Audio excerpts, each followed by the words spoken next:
Certainly a lot to talk about, and we'll be analyzing some crucial things that every entrepreneur needs to know about cash flow management, certification, marketing, supply and service issues. So don't go away. Welcome back to It's My Biz, the big show for small business, brought to you by Nedbank Small Business Services. And this week's show is all about the civil engineering and consulting company, Julian Rapasha and Associates. Welcome back, Julian.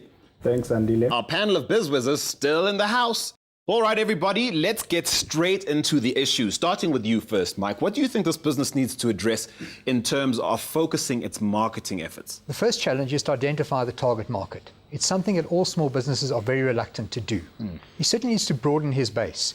So instead of concentrating solely on government and provincial, he'll move across into mining, civil, as well as retail, and then the private sector as well. Okay, so Thane, this business is doing relatively okay, but he could be putting his business under unnecessary pressure by not managing his cash flow correctly. What Julian is doing that is very good. He's actually got cash flow forecasting, but it's on an annual basis. He needs to make it specific from month to month. And I'd even suggest he does a rolling forecast. In other words, 13 months. And you can improve his cash flow on that basis because he can manage the money going in and the money going out of his business. He's probably doing what a lot of South Africans do when they apply good personal financial management techniques, staying out of debt, paying things on time, which might not be great for his business right now. The three things that I've noticed in Julian's financials, number one, Julian, you are paying the people that you owe money to too soon. In fact, you're paying them in 17 days. But the people that owe you money, which is the point number two, your creditor management, they're only paying you in 68 days. So what you've got to try and do is reverse that trend. Point number three is have a look at appropriate financing, because if you're going to pay everything for cash, rather than approach the bank or a financial institution to lend you some money, you are going to be taking a huge chunk of cash out of your business today. And at the end of the month, you're not going to have money to pay your operating expenses like your salaries, your rent and your telephone. Francis. At the moment, I think Julian has his finger on the pulse. But the issue comes in when he starts growing, where he's going to need a very good performance management system. The first step would be the employees, where you take the job description, you break that down into quantifiable measurements, and you measure them on at least a quarterly basis. And then, of course, his suppliers. The supply chain is as good as the weakest link.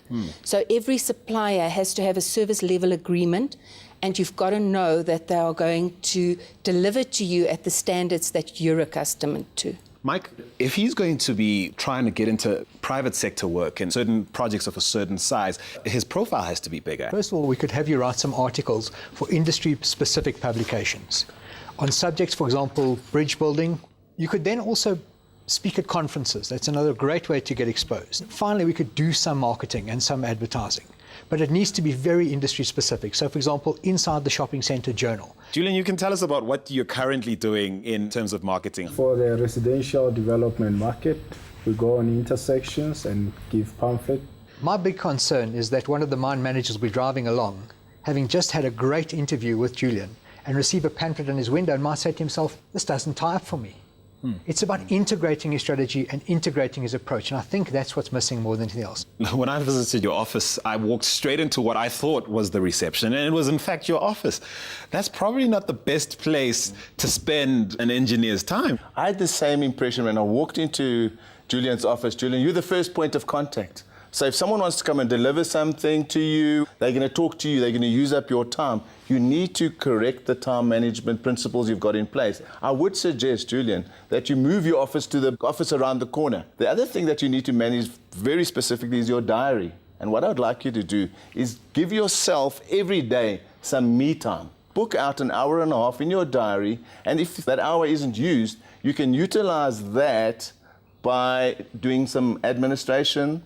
You can utilize that by catching up on some reading or writing articles. But you can also use that time for emergency calls. So if he's got an emergency, a customer needs Julian today, there's an hour and a half that is vacant. ISO certification has to be one of the key issues his business has to look at. Well, if Julian wants to enter into, like Mike said, the mining field, they will require ISO certification. That is the International Standards Authority.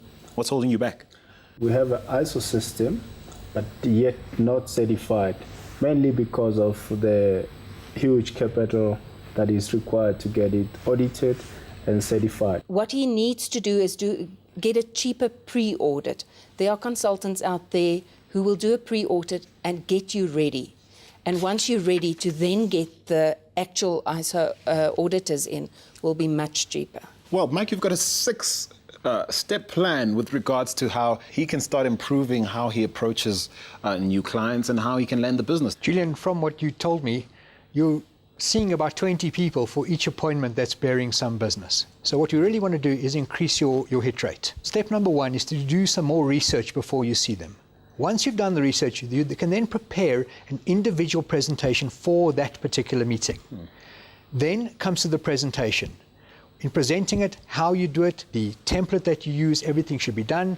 And then most importantly, before you leave, please make sure that you reschedule some appointment with them.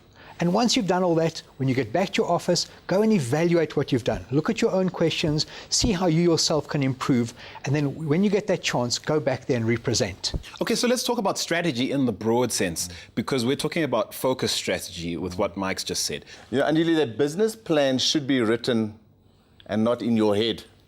The best time to do a business plan, as you know, is when you start your business. But if you don't have it, the second best time to do your business plan is today, now.